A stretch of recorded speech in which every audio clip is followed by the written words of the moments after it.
Estamos iniciando nova exposição da matéria na continuidade daquilo que tratamos sobre a subordinação, e eu quero inicialmente destacar que a subordinação foi vista por nós através de duas categorizações.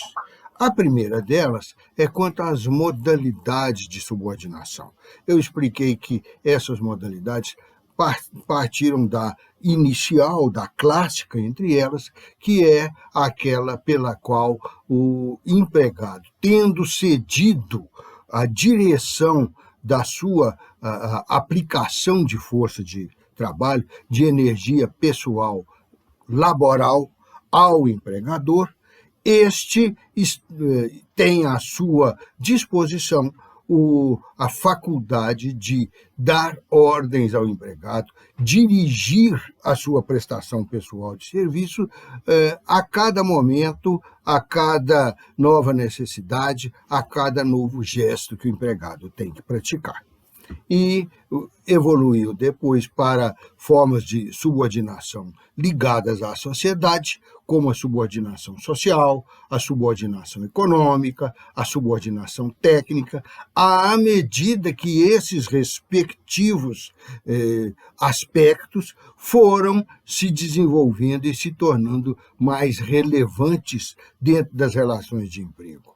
O aspecto social, o aspecto técnico e o aspecto econômico. Mas, por fim, as máquinas, as relações de produção, a relação da estrutura da empresa para provocar, condicionar e receber a produção do empregado, a produção aurida com as diversas aplicações da energia pessoal do empregado, elas foram se tornando cada vez mais distantes, mais distanciadas, exatamente porque as máquinas, os processos de produção e as técnicas gerenciais foram se aperfeiçoando e permitindo uma distância, um distanciamento não só físico, mas também gerencial e psíquico entre o empregador e o empregado. Aí, essas formas tradicionais da subordinação, essas modalidades tradicionais da subordinação, que não tinham como ser liberadas, ser negadas nas anteriores, desde a instauração do capitalismo e do liberalismo, elas passaram a ser cada vez mais substituídas por uma organização do trabalho, uma organização da seção da força de trabalho do empregado, que não exigia direcionamento a cada momento de atuação do empregado. Aí, então, começou-se a reivindicar. Não haveria mais subordinação e nem sequer haveria necessidade de ordens, de disciplina imposta pelo empregador, de substituição da vontade do empregado na condução de seu trabalho pela vontade do empregador no gerenciamento. Mas, se não havia mais necessidade disto, é porque a forma de produção tinha se sofisticado através daqueles 3 itens: a evolução das máquinas, a evolução dos processos gerenciais e a evolução da produção manualizada, eletrônica, automatizada, robotizada, como já está na atualidade. Então, aí, ante essas reivindicações de que teria desaparecido o vínculo empregatício e que, por isso, nas novas relações que o teriam substituído, não haveria a aplicação das exigências protetivas do empregado e das exigências que davam ao contrato de trabalho um sentido de iniciar e convocar o direito do trabalho para a disciplina da relação jurídica do trabalho. Então, isto era logicamente aberrante e faticamente, humanamente impossível, porque a relação continuava existindo como uma forma de aplicação da energia do empregado na realização de interesses, na satisfação de necessidades e de ambições do empregador.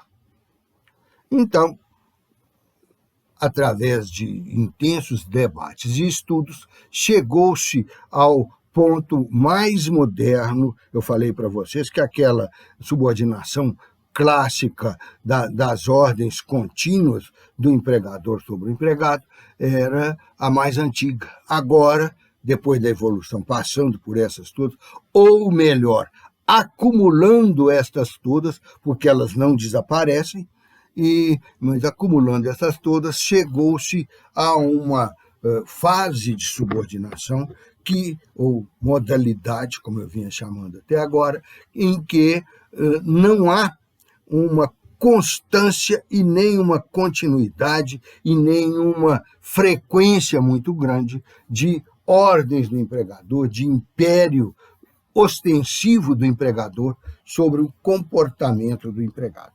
Comportamento, eu já expliquei para vocês, que é a fase mais objetiva, fática, da conduta humana. A conduta nossa se divide essencialmente em dois aspectos. O primeiro deles é a atitude.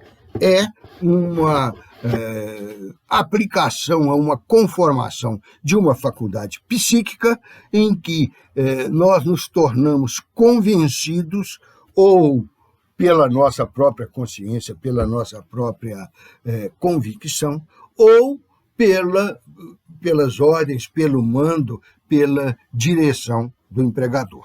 Mas nós nos tornamos convencidos do comportamento, da forma pela qual devemos, e vejam que aqui eu já estou falando em termos de conceitos jurídicos, devemos, é o nosso dever contratual, que a gente, na atualidade, prefere chamar de obrigação e não dever, sendo que obrigação vem do latim ob e ligatio, quer dizer, é uma ligação entre as duas pessoas que ocorre objetivamente da direção, do gerenciamento de uma que está trabalhando pela outra que está dirigindo.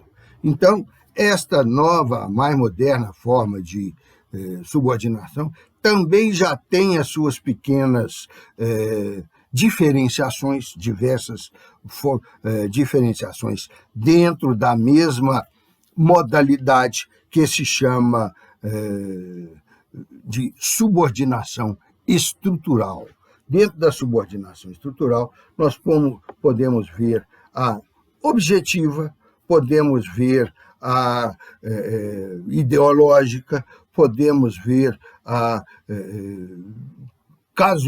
casual, quer dizer, o empregador intervém na atuação do empregado apenas casualmente, e uma outra denominação que se dá para um modo desse último tipo de subordinação, ou melhor, desta última modalidade, seria a subordinação estrutural. Estrutural por quê? Porque é a própria estrutura do relacionamento entre empregado e empregador que impõe um modo de agir. E impõe de dia, de noite, durante a jornada de trabalho, nas horas extras que vierem a ser realizadas, nos fins de semana, nas férias e tal. E por que eu estou falando que se impõe?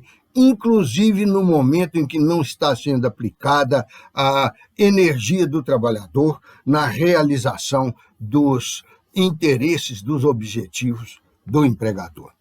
Porque quando é jornada de trabalho e quando é folga do trabalho, seja repouso semanal remunerado, sejam férias, seja doença do empregado, seja licença por qualquer outro motivo, até aquela licença quinquendial que o empregado tem para registrar os seus filhos que acabaram de nascer, recém-nascidos.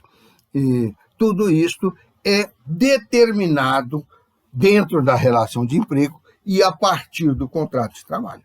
Pode, inclusive, haver passos entre os dois, entre o contrato individual de trabalho e a relação jurídica do emprego, em que se está conformando esta atuação do empregado. Veja que ela não conforma a situação do empregador, ele não se submete a nenhuma ponderação externa a ele próprio e aos seus interesses durante o seu relacionamento com o empregado.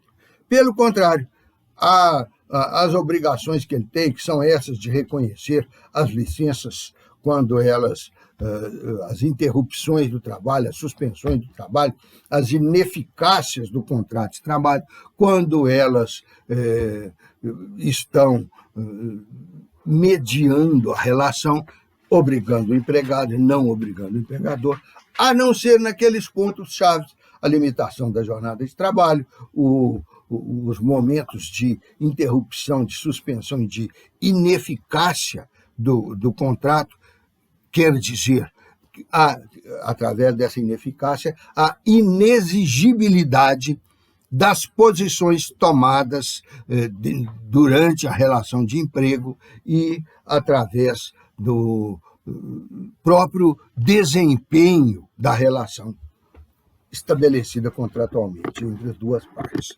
Aí nós vamos ver, então, que nós temos uma subordinação estrutural, aquela em que o empregado tem que mexer do lado direito da máquina e desligar do lado esquerdo e olhar a temperatura, a pressão, a velocidade da máquina no visor que está no meio, porque a máquina é conformada desse jeito. Ela exige que se trate dela através dessas manobras. Ela exige que seja regulada, seja operada através da localização precisa desses locais de comando que eu me referi agora. Então, essas são as modalidades ou as formas que a subordinação pode tomar. Mas ela tem uma outra forma de classificação que é tipológica. Ela vai se basear numa caracterização de tipos diferentes para a concretização dessa subordinação.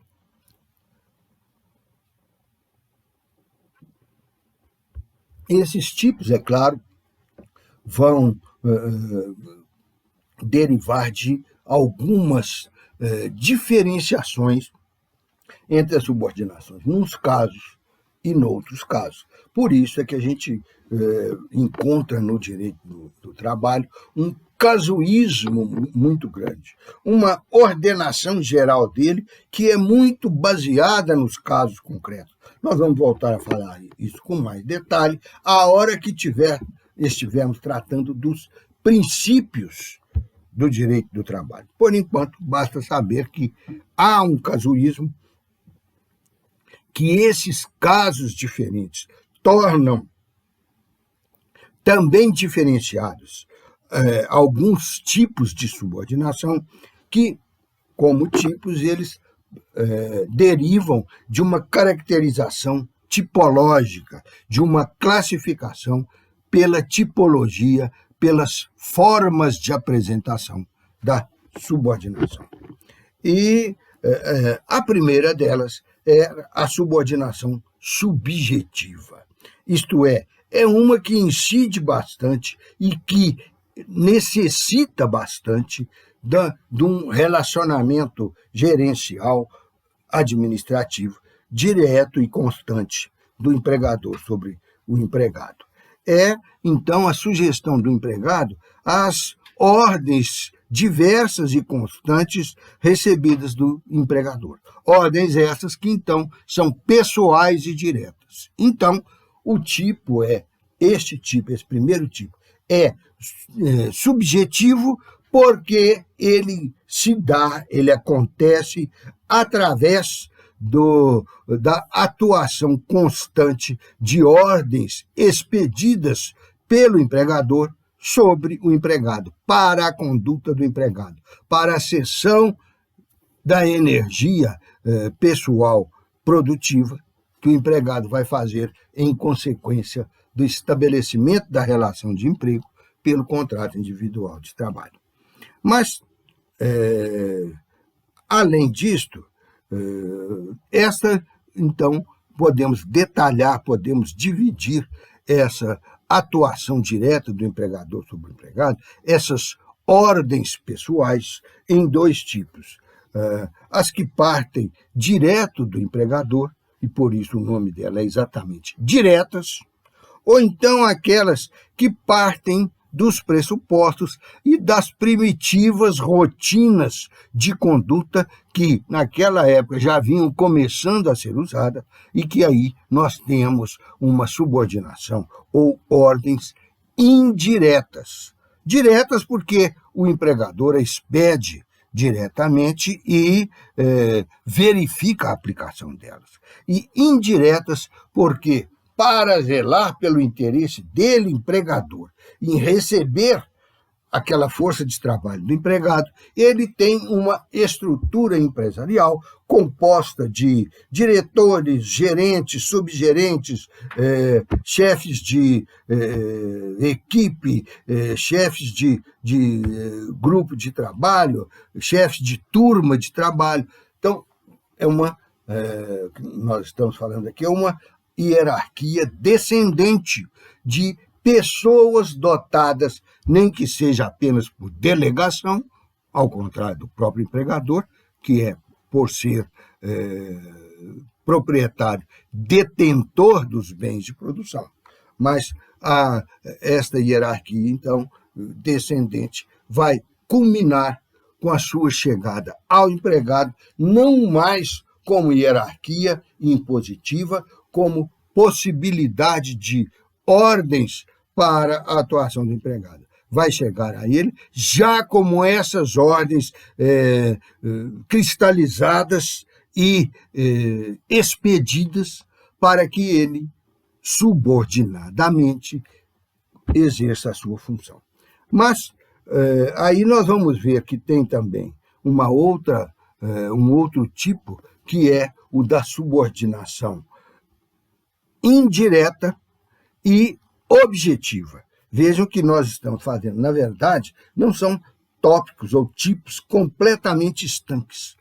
Cada um deles deixa uma rebarbinha, deixa um rabo para o seguinte, prender nele e evoluir.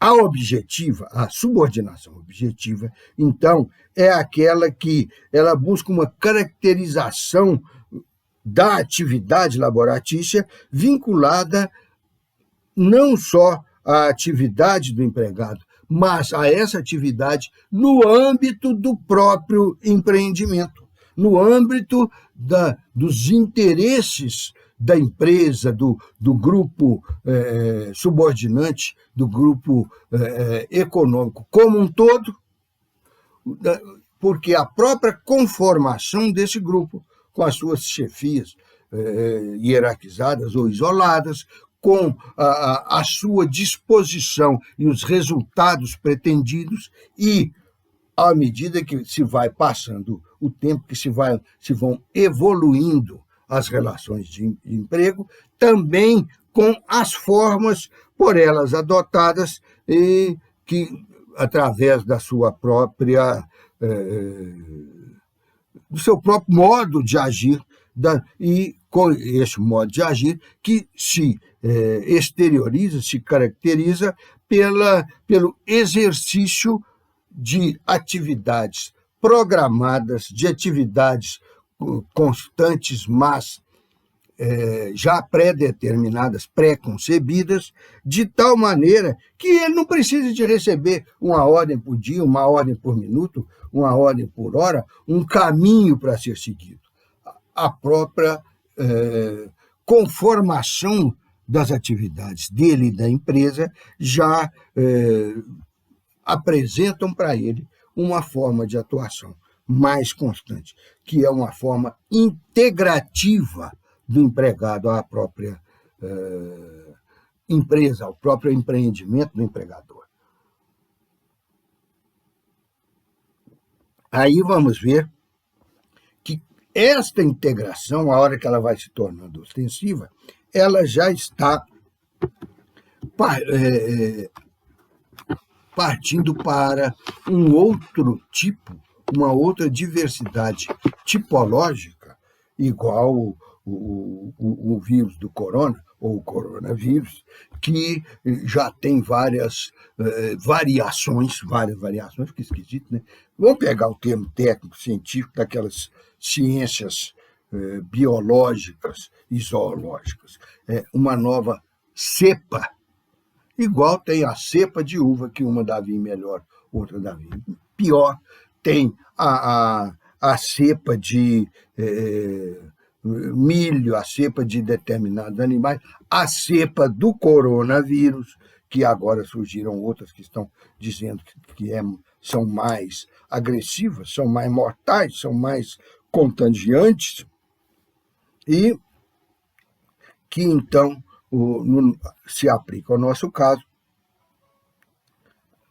mostrando o tipo mais moderno de subordinação que nós podemos ver. Parte daquela integração, daquela subordinação integrativa, e reúne os outros nomes também finalísticos. No primeiro, a aparência finalística ocorre através da própria integração na organização da empresa. Mas ainda, além disso, tem uma forma de aparecer essa integração teleologicamente. A integração teleológica é aquela que se dá pela finalidade. Então, houve época, hoje bem menos, em que se discutiu muito a subordinação como caracterizada pela atividade fim da empresa, pela teleologia dela, pelo que ela quer alcançar e obter do esforço do empregado. Então, aí nós teríamos uma subordinação teleológica ou da atividade fim. Mas na hora que eu falei para vocês sobre forma de subordinação e para que ela serve, eu mencionei que existem muitas atividades necessárias à atuação da empresa, mas que não constituem o fim da empresa, o objeto social daquela empresa. Objeto social é aquela que a empresa declarou não no contrato de trabalho, declarou no contrato social entre seus sócios. Então, uma empresa se destina a fabricar bebidas, refrigerantes, cervejas e tal. Outras se destinaram a plantar milho, outras a fazer pesquisa com coronavírus, outras ainda a transportar cargas rodoviárias pelo Brasil todo, da mesma maneira que as empresas aéreas e marítimas, transportando cargas também e pessoas nesses dois outros estados da natureza, sobre a água e imersa no ar. Então,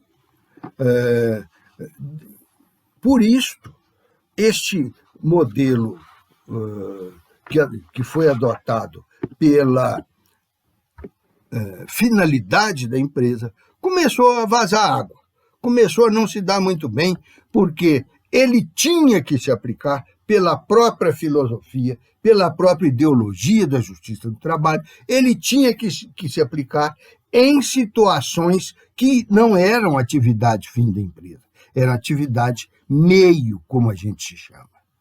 Então, aí teve que corrigir, que interpretar melhor esses dizeres da subordinação integrativa. E nós passamos, então, para a subordinação estrutural. É a que vem da integração do empregado, não apenas na empresa ou nas suas atividades, mas na própria organização empresarial. E vamos além, que é exatamente a expressão que vai dar nome a esta última forma de subordinação. É a integração estrutural. O empregado exerce atividades, o empregado obedece ordens para completar, para desenvolver, para fazer funcionar a contento a própria estrutura da empresa. Enfim, a atividade dele não é fim dela, a atividade dele é apenas acessória, mas sem essa atividade ela não existe. É o caso do médico, que hoje é exigido por lei para exercer a medicina do trabalho dentro das empresas, é o caso do advogado numa empresa industrial, numa empresa comercial, numa empresa agrícola, do agronegócio, em que ele tem uma participação importantíssima e necessária para fazer naquela empresa. Mas que esta participação não corresponde à atividade fim dela. Uma empresa siderúrgica tem como sua finalidade a produção da aciaria. Uma empresa de transporte tem como finalidade o deslocamento de uma carga ou de uma pessoa daqui para Manaus. Gente, se vocês forem usar uma empresa dessa para Manaus, deixem para usar daqui mais uns meses, combinado? Mas então eles se ligam à empresa, nesses casos,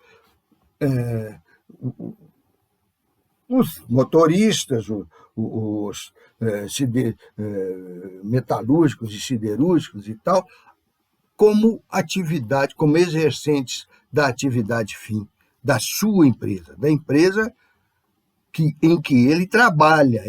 Eu estou falando sua empresa, não é com o sentido de propriedade que só tem o dono, não. Sua empresa, no sentido da empresa por cuja produção aquele empregado se responsabiliza.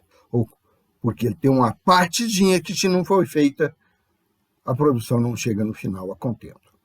E aí, neste caso, então, é a subordinação estrutural, porque sem aquela atividade mesmo acessória, a empresa não completa a sua estrutura produtiva. Logo, não vai produzir direito. E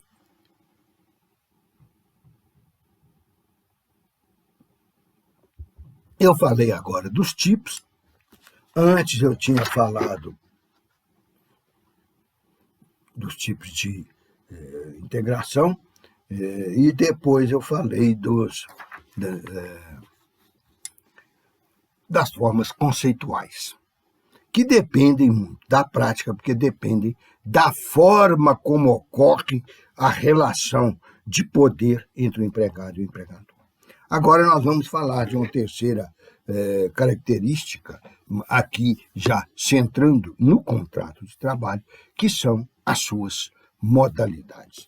O que é o contrato de trabalho? Nós já vimos, é aquele consenso sobre os interesses contrapostos de suas duas partes, empregado e empregador, para que o empregado ceda a sua força de trabalho através da aplicação dela sobre o mundo para realizar interesses do empregador. E, em contrapartida, recebe seu salário. Esta é a conceituação mais objetiva que existe, mais curta. Vocês vão encontrar conceituações e definições mais elaboradas, mais detalhistas, que incluem mais características da subordinação nos diversos livros que eu indiquei para vocês no início do semestre letivo. Mas, para o nosso trabalho dia a dia aqui, essa que eu falei é suficiente.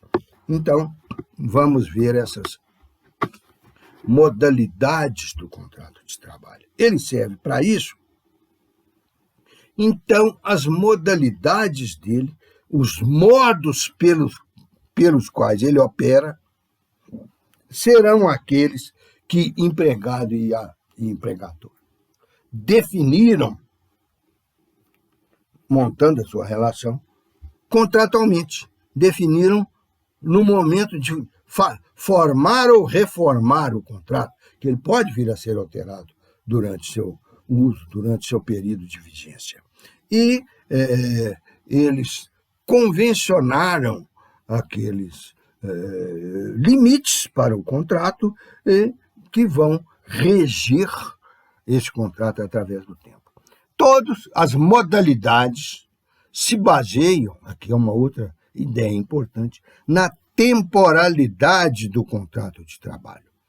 É de aceitação geral, todo mundo conhece, todo mundo trabalha sobre essa característica, essa modalidade, mesmo se não tem absoluta confiança disso. Mas então de uma aceitação geral que não existe, e se existisse seria ilegal, seria proibida pela lei, uma forma de alienação permanente da vontade, da consciência, do comportamento, da atitude, quer dizer, das características humanas do empregado. Não se pode exigir uma fixação, uma alienação.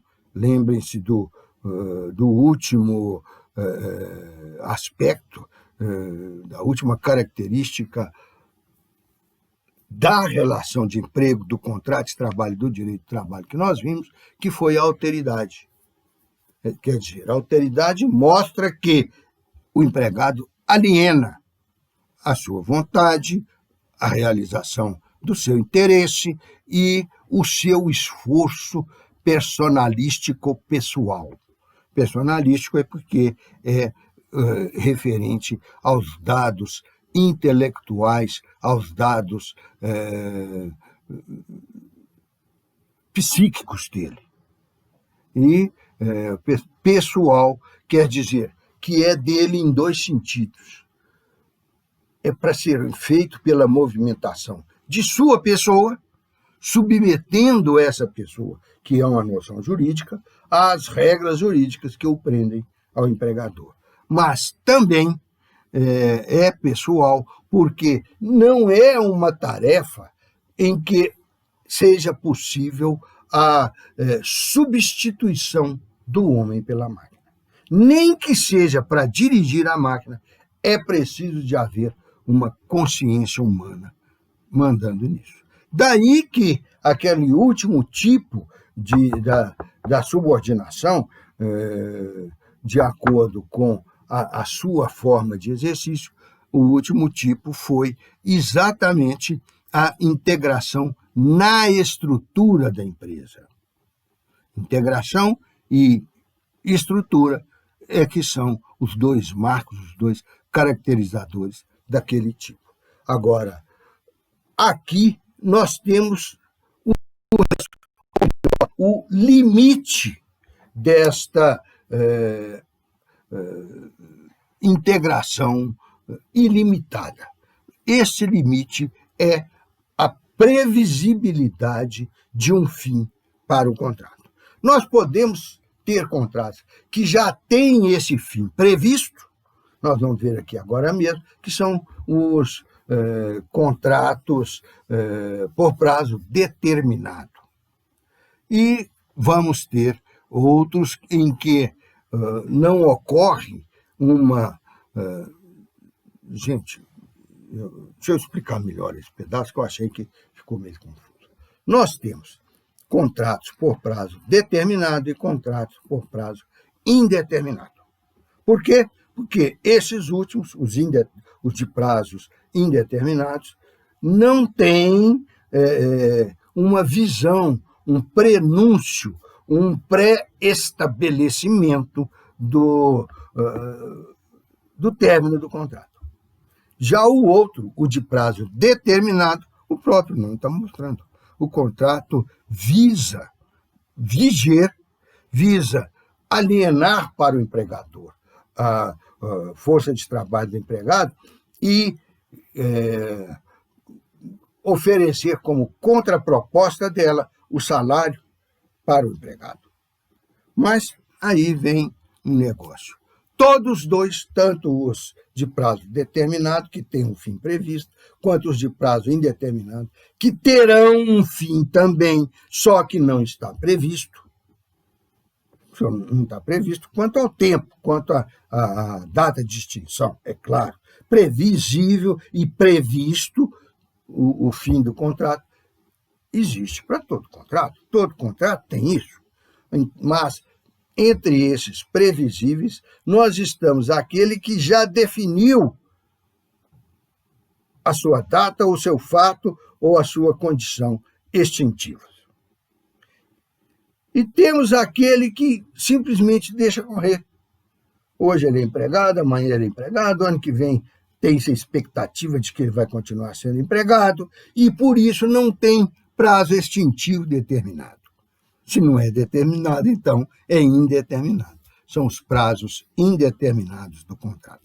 E por que eu estou falando que tem que haver uma extinção do contrato? Porque eu quero acabar com os empregos e deixar os empregados todos sem emprego, ou os empregadores todos sem gente que lhe faça, que lhe realize os interesses empresariais? Não, claro.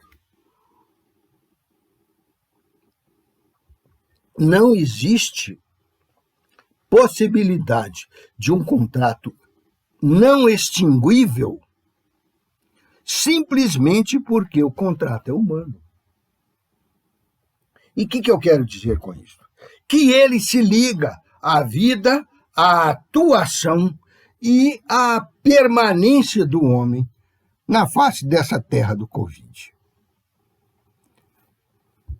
Então, eu posso extinguir o contrato porque o empregado morreu, porque a empresa se extinguiu, que é a morte da empresa, a falência, a extinção pura e simples. Tem muitas que estão fechando agora durante a pandemia. Pode também ocorrer a extinção do contrato através da aposentadoria do empregado, através do puro e simples pedido de demissão dele. Eu arranjei emprego melhor, não quero ficar aí mais. Eu não aguento mais trabalhar nessa função, que eu estou envelhecendo, ela está ficando demais pesada para mim. Eu vou deixar essa empresa porque eu recebi um convite para trabalhar numa outra do mesmo ramo, com um salário muito maior, etc, etc, etc. Pode haver do lado do empregado um monte de motivações para a extinção do contrato.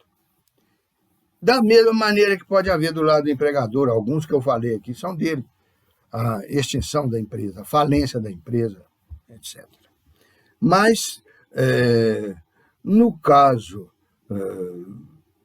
da voluntariedade dessa extinção, nós temos dois tipos de casos. É a extinção sem justa causa e a extinção por justa causa.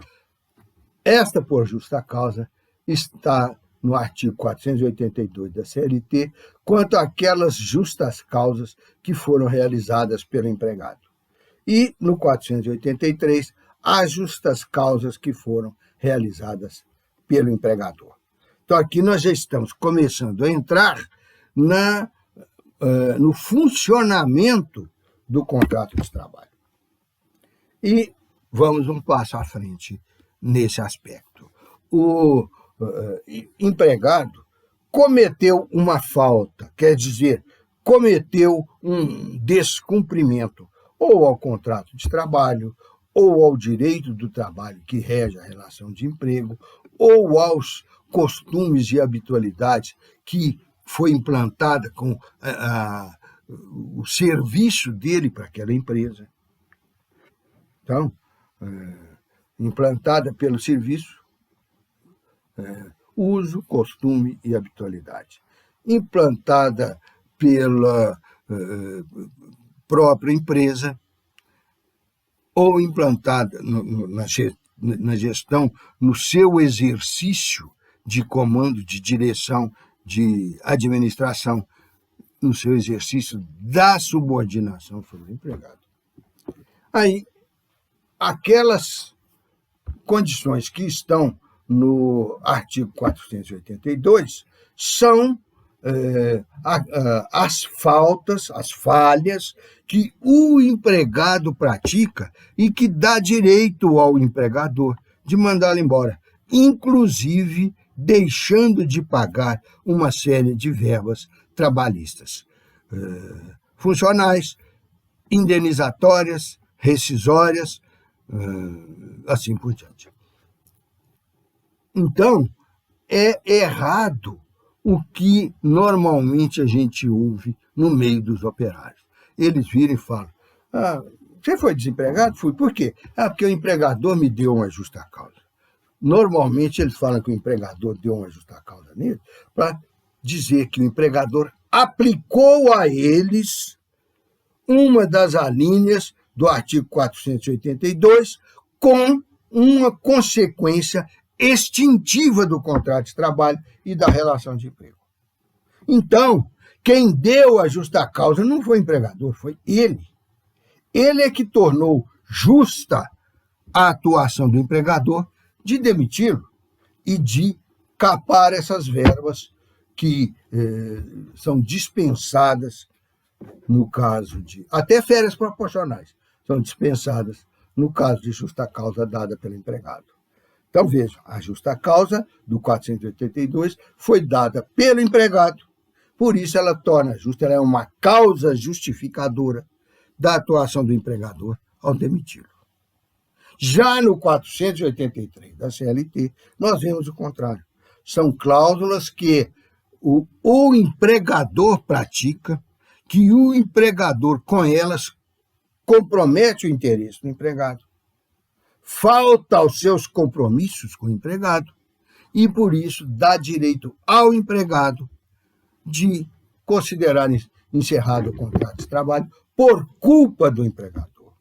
Então, a justa causa é essa culpa pelo descumprimento de uma norma de alguma norma que regia aquela relação de emprego.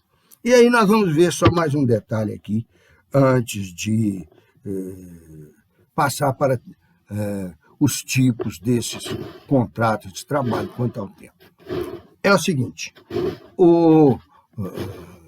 a subordinação ela está prevista como uma das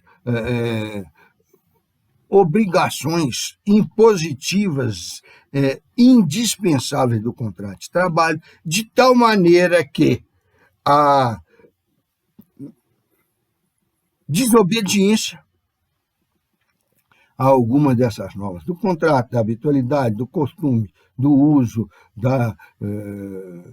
do âmbito da empresa, da lei, todas são obrigatórias e o descumprimento de uma delas é uma falta justificadora da posição contraposta, que é a do empregador, para considerar rescindido o vínculo por culpa do empregado. E isso está muito nítido numa das alíneas do artigo 482 da CLT. Podem olhar lá que vocês vão ver que tem uma cláusula que fala que é justa causa para demissão do empregado, ou são justas causas, a insubordinação e a indisciplina. Insubordinação quer dizer, é a negação, é o descumprimento, é a fuga da subordinação contratual. Ela é uma característica tão importante do contrato de trabalho, da relação de emprego, do direito do trabalho, que se ela for inadmitida, não exercida, é causa para mandar o empregado embora. E como a subordinação é a submissão do empregado a todas as ordens, ou a estrutura, ou a integração, ou a organização da empresa, da exploração econômica do empregador. Então, se o empregado, recusando-se a obedecer, rejeitando essa subordinação, vai prolongando o seu tempo em desobediência à estrutura do empregador, ele comete uma justa causa, que o empregador vai usar para mandá-lo embora. Mas, na mesma linha lá do artigo 482, fala também na indisciplina. O que é disciplina? A subordinação, como eu falei, ela é uma característica indispensável da relação de emprego. Então, a relação de emprego tem uma continuidade, uma integridade ao longo do tempo baseada na subordinação. A subordinação tem que ser usada, admitida, a todo e qualquer momento dessa relação de emprego. Então, a qualquer momento que o empregado se insurgir contra a subordinação, ele cometeu falta grave que vai ser mandado embora por causa dela. Agora, a indisciplina, a disciplina é o comportamento padrão. A disciplina é o interesse do empregador que deu uma organização comportamental à sua exploração econômica. Então, uma se refere à continuidade de faltas que mostram que o empregado não obedece, não cumpriu a subordinação que lhe é devida. Outra, a indisciplina, é simplesmente que o empregado prolongou essa atitude insurgente dele. Então, para o empregador,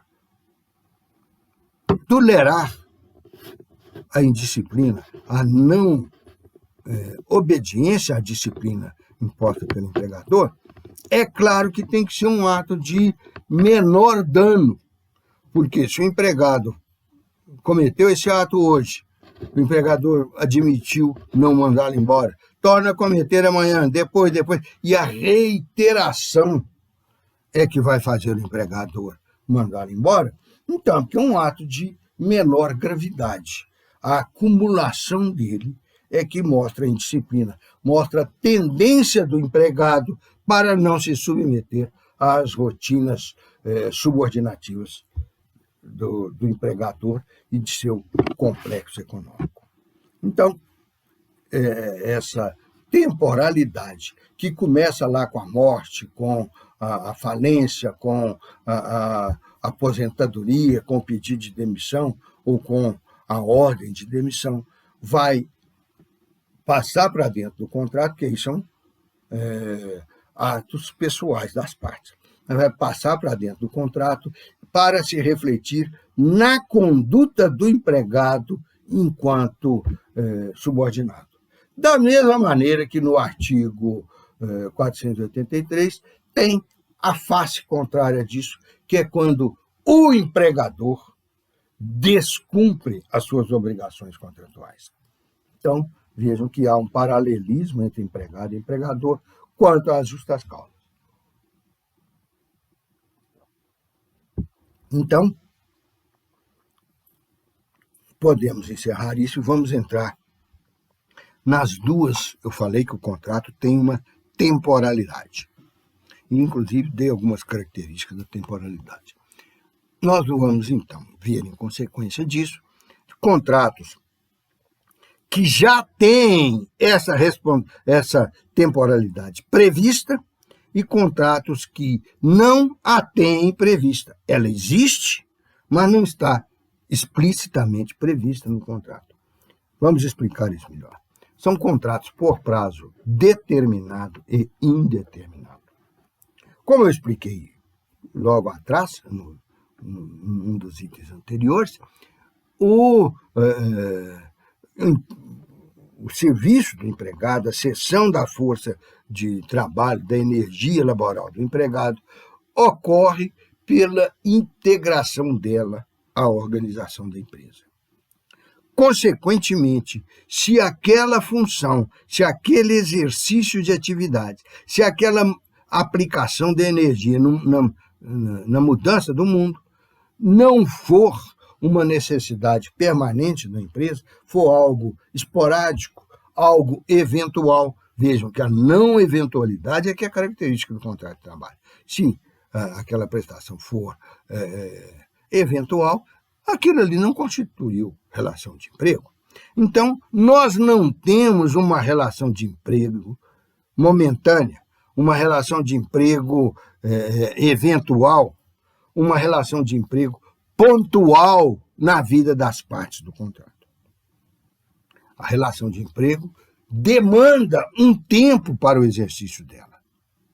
E esse tempo não precisa fixá-lo no contrato de trabalho. Na hora que eu não quiser mais, eu vou dar um aviso prévio para a outra parte e, terminado esse aviso prévio, que hoje não tem como quantificá-lo, a não ser que a gente saiba os dados do contrato.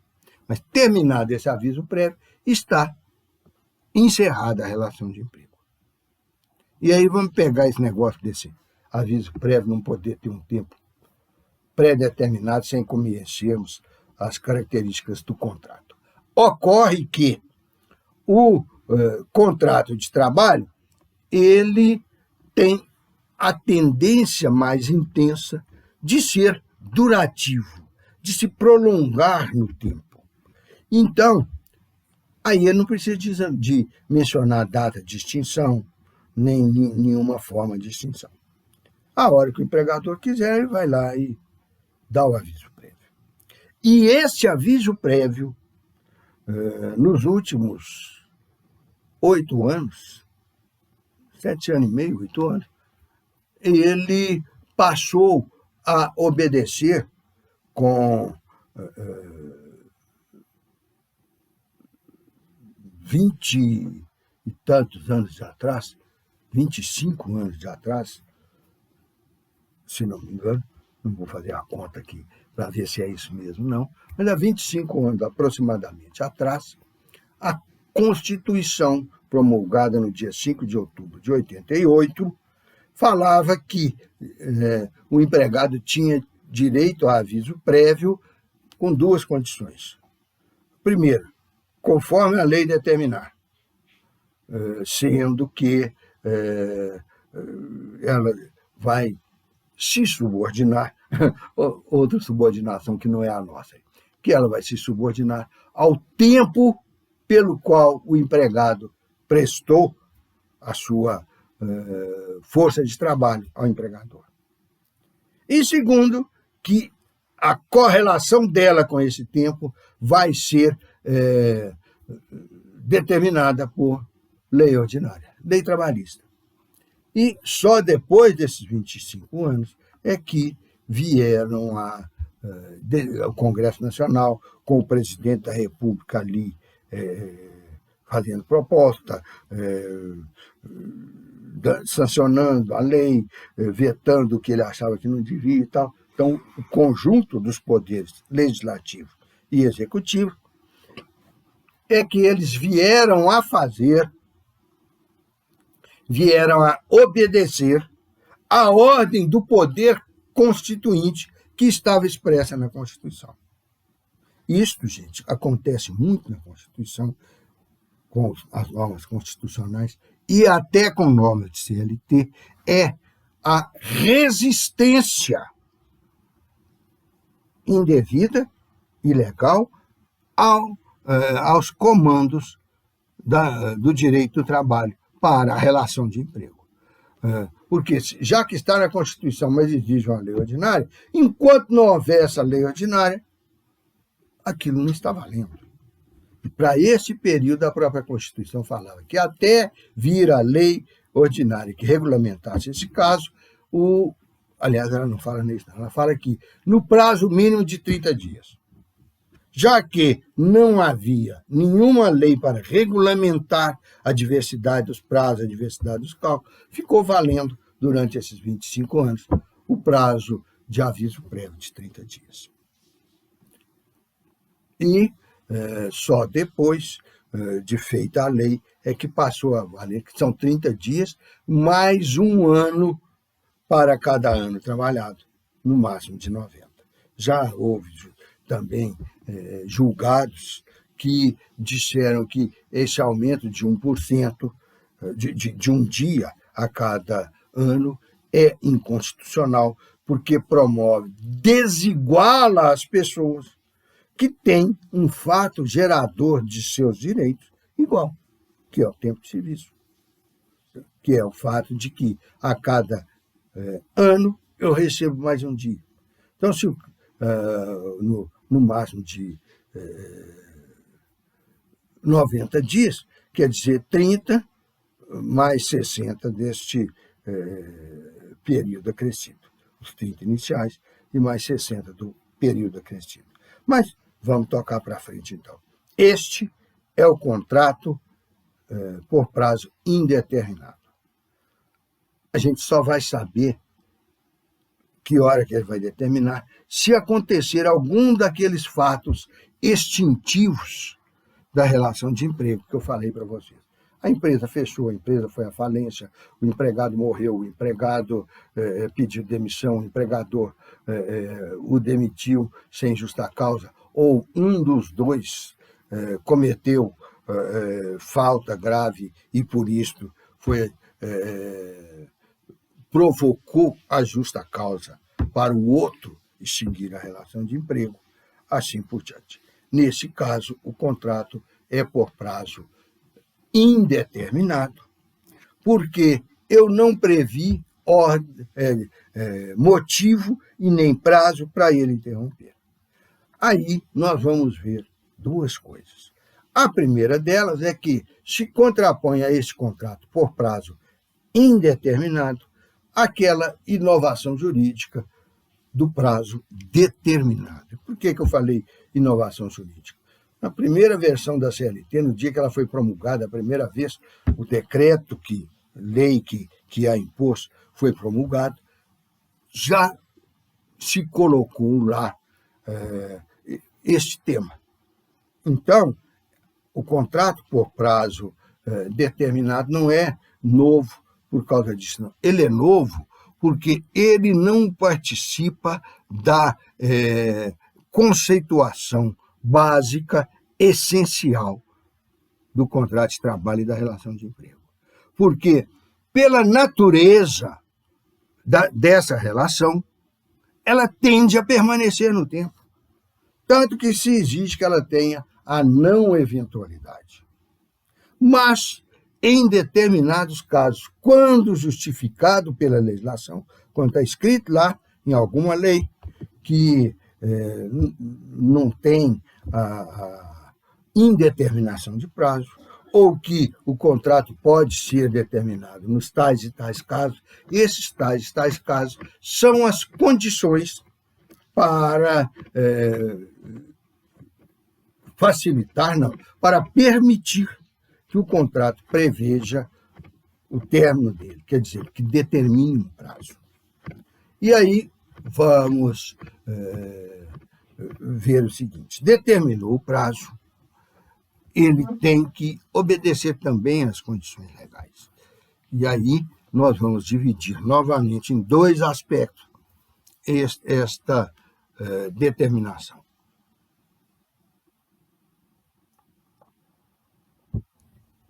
Primeiro, eu posso ter a determinação por prazo, vou contratar por 7 meses, por 15 meses, por 8 meses. Então, é uma determinação do prazo pelo próprio prazo. É a duração do contrato. Em segundo lugar, nós podemos ter essa determinação por um marco temporal. Um contrato vai durar até o dia 3 de fevereiro de 2023. Pode? Vamos ver daqui a pouco. Aliás, daqui a pouco nós vamos ver que esse prazo que eu falei não pode. Mas, então já falei da duração, já falei da fixação do prazo, do tanto de dias, e já falei da fixação da data terminal, da data extintiva do contrato. Mas pode ser também um prazo determinado pela ocorrência de determinados fatos. Eu ponho um sujeito para aguar o meu jardim. e falo, ó, você vai aguar isso aí até começarem as chuvas. Na época da chuva, a chuva cuida de molhar, você não precisa pegar um guarda-chuva, se proteger e ir lá molhar as plantas, não, viu? Então tá.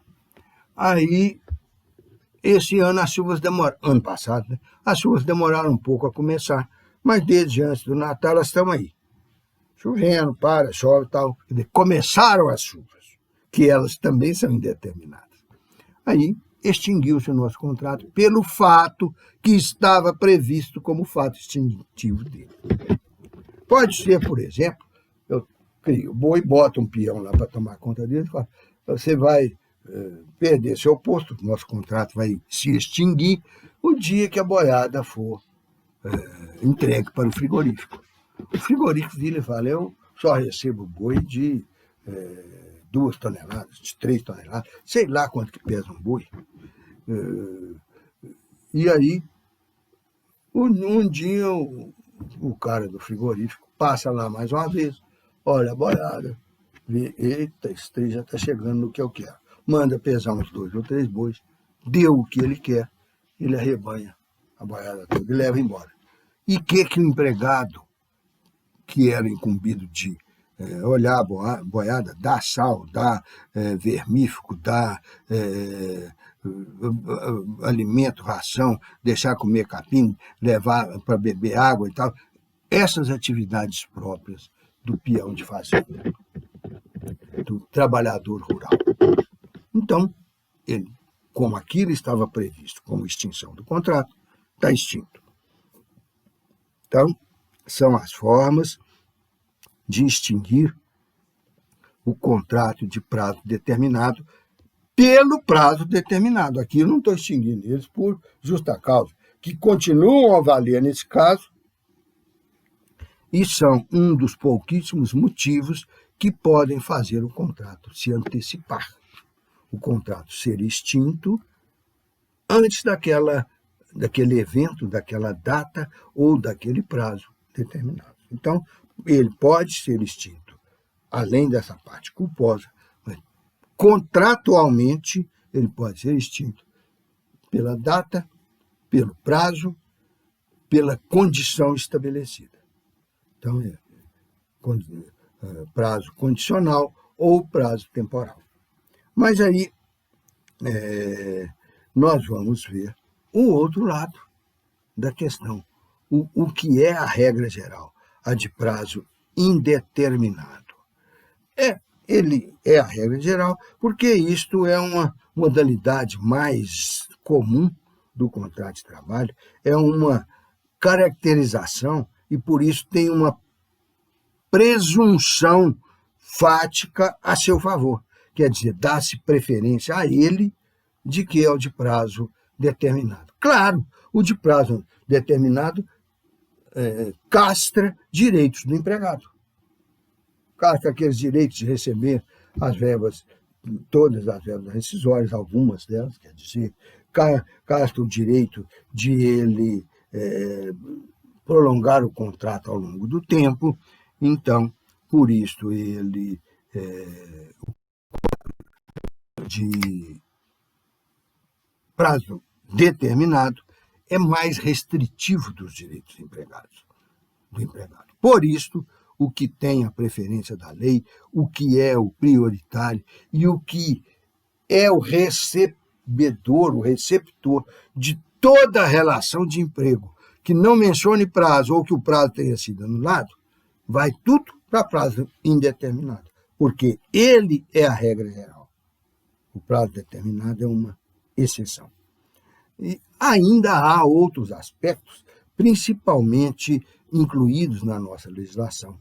Depois que começou essa crise, que agora só se agravou, né? Ela existe desde o governo Temer, de desemprego, de falências concordatas e extinções de estruturas econômicas, empresariais, assim por diante.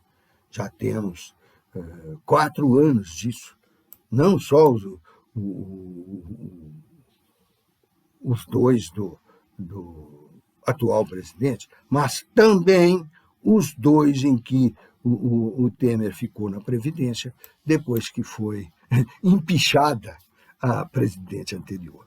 Pois bem, com esses dois últimos presidentes, foram abrindo uma série de possibilidades para desonerar o empregador de exigências do direito do trabalho, sob a falsa alegação de que, exigindo menos, tornando menos protegida, tornando mais barata a relação de emprego, os empregadores iam empregar mais gente. Mas, primeiro, se ele conseguiu funcionar com menos gente, por que ele vai ser idiota de contratar um monte de gente para ficar encostado na parede lá, além de tudo, sujando a parede com o pé que eles põem para trás? Claro que não vai fazer isso, nenhum empregador. Empregado não se deixa no estoque, não se põe na prateleira. Se não precisa dele, ou mesmo que sobreonerando os outros, conseguiu viver sem ele, o lugar dele nunca mais vai ser ocupado, o lugar dele vira fumaça, vai para a nuvem, igual os nossos vídeos aqui no computador. Mas, além disto, ainda tem um outro detalhe. O empregador precisa do empregado a qualquer preço que o trabalho desse empregado exija, porque senão o parque industrial dele, a linha de produção dele, os produtos finais da atividade da fábrica não existirão. E, em terceiro lugar, que faz com que a diminuição do custo do trabalho não seja uma forma atrativa para contratar mais empregados, para expandir o emprego, é que empregado não fica armazenado, como eu já falei agora mesmo, ele... Desculpem. E está aqui um exemplo do fato da exigência da prefeitura de que nós não podemos nos reunir nem para dar aula, nem para beber cerveja, porque se eu desse uma tosse dessa no meio da sala de aula, a turma inteira ia estar vendo uma sessão de terror, ia ficar todo mundo preocupado, pensando, puxa, esse responsável desse professor passou coronavírus para nós. Então, nós aqui estamos mais confortáveis quanto a essa preocupação. Quanto à cadeira, não. Aquela da sala de aula é muito melhor, pelo menos a minha. Mas confortáveis quanto à preocupação das transmissões entre nós, entre eu e vocês, de vírus infecciosos. Então, vamos continuar com mais um aspecto aqui deste assunto do prazo do contrato. Vamos entrar agora, já sabemos que o contrato por prazo indeterminado é a regra geral. Se ele é a regra geral, ele é o comportamento típico que se adota numa relação entre empregador e empregado. Consequentemente, eu não preciso de ficar enchendo ele de cláusulazinhas, de condiçõezinhas, de proteçõezinhas michurucas. Ele tem a proteção plena que o direito do trabalho brasileiro concede ao empregado. Ah, ela é muito? Não, não é não. Ela é uma mixaria. Mas os outros tipos, os contratos de prazo determinado, não têm nem essa mixaria plena que a Constituição e a CLT concedem para os empregados na atualidade. E, na última observação daquelas que eu estava fazendo sobre o contrato baratear o custo do emprego, inclusive com contrato de prazo determinado, não vai fazer ninguém contratar mais empregado? Eu falei 3 razões e agora, já dentro desse novo assunto, vou falar a 4ª. É que o empregado, nós já sabemos, presta serviço, quem vai ganhar com o serviço dele é o empregador. Pois bem, este empregador, ele ganha com o trabalho do empregado, porque ele oferece máquinas, insumos, estrutura produtiva, organização fática, patrimonial ou intelectual, para que o empregado nela trabalhe, nela aplique essa sua energia laboral, e aí então nós fechamos o ciclo quando existem essas partes e esse fluxo de energia e de riqueza do empregado para o empregador. Aí, exatamente por causa disso, é que é preciso de uma proteção ao empregado. E como já temos uns 3 dias de aula, quer dizer, umas 6 aulas, que eu não volto a repetir esse negócio da proteção do empregado, vamos voltar a falar nisso. A proteção aqui, gente, não é a proteção de um pai para filho, porque o filho é uma criança, o filho ainda é irresponsável, o filho ainda é ignorante, o filho pode não ter nem sequer consciência ou raciocínio para ver as realidades em que ele carece de proteção. A proteção aqui também não é econômica.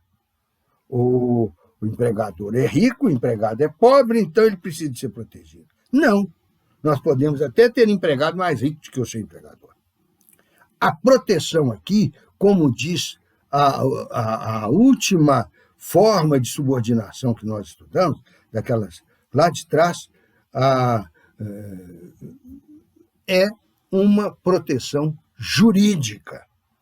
Quer dizer, o empregado obedece porque ele quis obedecer. Botando termos mais técnicos e mais atualizados, que a maioria dos autores pensa nisso, como no tempo da Revolução Francesa, ou da Princesa Isabel. Estou falando da Princesa Isabel porque foi ela que deu oportunidade para aumentar o mercado de trabalho empregatício no Brasil com a abolição da escravatura. Né? Este é um fato econômico, um fato jurídico, que é a abolição da escravatura, gerando consequências econômicas, que são a mudança da classificação da força de trabalho brasileira. Mas voltando para o que eu estava falando, desde antes da CLT, já existia essa necessidade de proteção. E não é boa vontade de proteger, é uma necessidade da proteção, porque o empregador já tinha o poder econômico, já tinha o poder organizacional, o poder sobre as coisas mecânicas ou insumos ou energéticas que compõem o complexo industrial ou o complexo agropecuário dele. Ele já tinha, então ele já era o poderoso do momento. Quando ele contratou o empregado, ele já contratou submetendo aquele empregado. A uma porque ele podia resolver com outro empregado, mas o empregado não podia resolver se não conseguisse aquele emprego, os seus problemas, as suas necessidades. Então, este poder não igualitário, este poder impositivo que o empregador tinha, ficou maior, se ampliou com o contrato de trabalho, pelo qual o empregado se obriga a obedecer a ele. Então, este aí é que é o motivo da proteção ao empregado. O empregado tem que obedecer, mas até quando que ele tem que obedecer? Se mandar pular lá do último andar do condomínio JK, ele não precisa de obedecer. Pegue o artigo 483 da CLT, que vocês vão ver que ele não precisa de obedecer. Se mandar ele passar dentro do forno que está queimando tijolos para tirar as telhas que estão lá no fundo, ele não é obrigado a obedecer, mesmo porque ele ia lá tirar as telhas, mas não voltava com elas, né? Então, há um poder que precisa ser controlado ou compensado. Há normas que controlam, mas há muito mais normas que compensam este poder exacerbado do empregador, dando algum poder que seja para o empregado resistir àquilo. E não resistir para não trabalhar, mas resistir para fazer o trabalho certo, da maneira mais produtiva que ele consiga sem se prejudicar. E, então, este caso que eu estou falando é muito bem explicado por um autor que eu também cito muito, quase toda vez que eu falo isso, que é o Rudolf von Ehring. O Rudolf von Ehring falou que todo direito é um interesse juridicamente protegido. Quem tem uma propriedade aparece socialmente com essa propriedade, não é porque pode jogar golfe nela o dia que quer. Aparece socialmente com ela porque ele pode fazer nela, além do jogo de golfe, qualquer outra atividade que ele queira. Ele detém o domínio e o comando dela. Isto é que é a propriedade dentro do sistema capitalista. Então, ele tem o domínio e o comando daquela propriedade desse jeito. Ele tem o comando da sua garrafa de cerveja, de vinho ou de uísque, da mesma maneira. Só ele pode usar ou autorizar que outrem use. Então, ele detém um poder do capitalismo e um poder diferenciado da relação de emprego. Apesar da relação de emprego também ser capitalista, mas é que ela faz surgir para o empregador novos poderes. E, para isto, o empregado tem que se defender dos excessos, dos desvios e das crueldades, chantagens e fraudes que podem exercer nesse poder.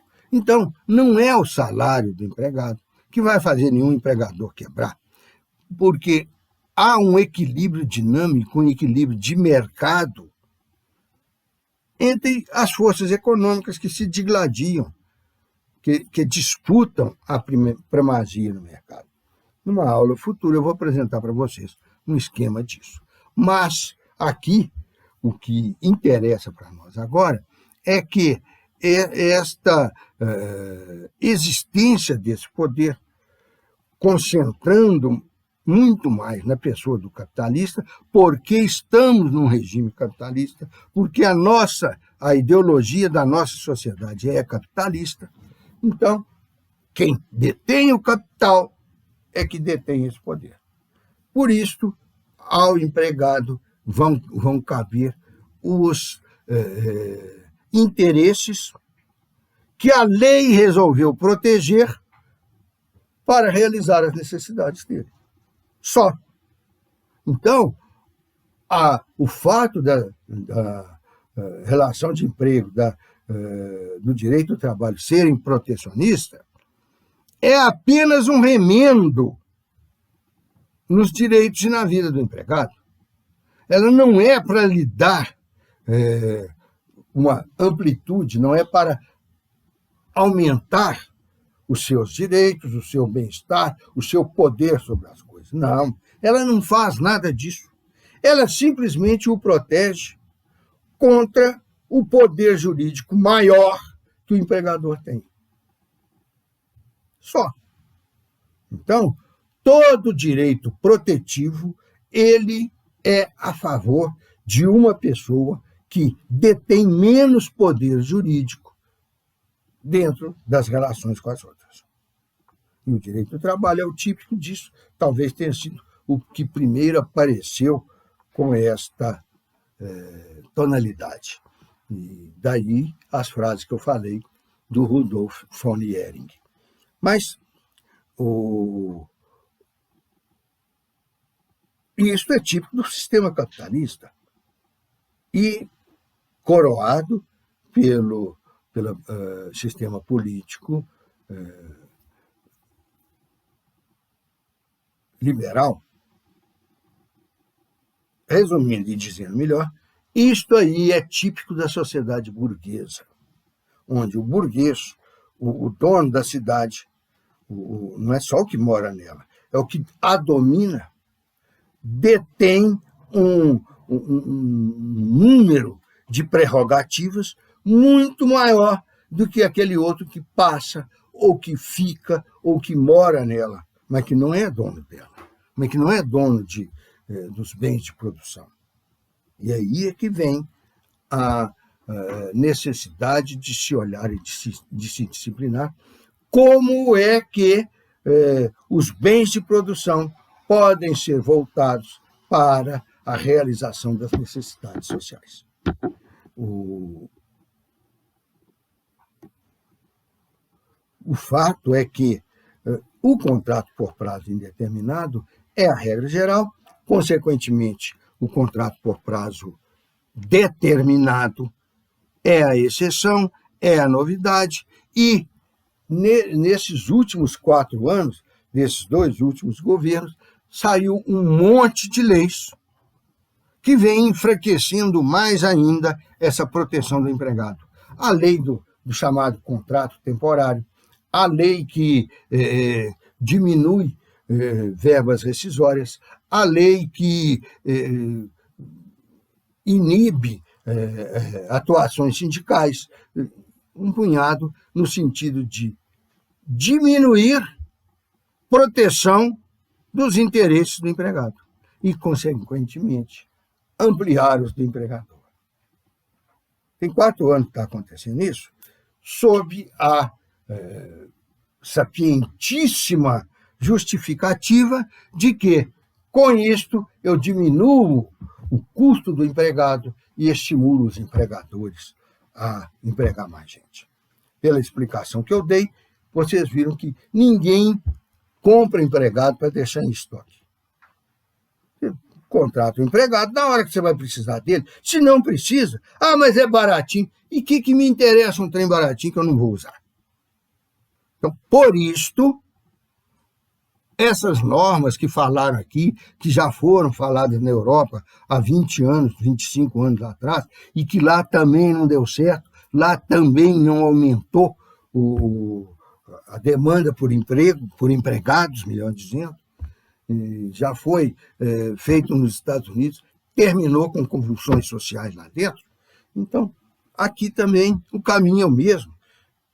Vocês me digam, numa estatística desses últimos 4 anos, qual o aumento expressivo que teve na demanda por empregados nesse nosso infeliz Brasil. Vamos pensar nisso,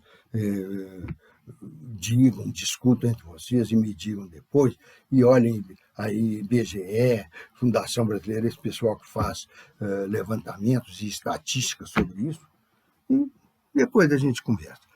Se num lugar ou no outro aumentou 2 ou 5 ou 50 empregados, porque abriu uma fábrica nova, porque no desespero que a gente vive, nós todos começamos a beber muito mais, então as empresas de bebida tiveram que contratar mais gente, ou simplesmente porque a Covid matou muita gente, eu preciso de outra turma para pôr no lugar. Se aconteceu isso, vejam que os motivos nunca foram o rebaixamento das proteções do empregado sob a alegação de que aumentaria o nível de emprego. Aula terminada de hoje, nós vamos continuar na próxima falando sobre o resto desse assunto, que é a soma de tempo para resultar em efeitos trabalhistas. Isto porque vocês veem até agora que, tanto quando eu estava falando nas modalidades e nos tipos da subordinação, quanto nesse momento que eu estou falando nas modalidades do contrato de trabalho, vocês estão vendo que tudo é ligado ao tempo, tudo é ligado à continuidade, tudo é ligado à relação de emprego que movimenta o parque rentável ou rentista do empregador. Com isso, nós terminamos. Agradeço a presença de vocês, com um grande abraço para todos e desejando sucesso também nesta exposição de hoje.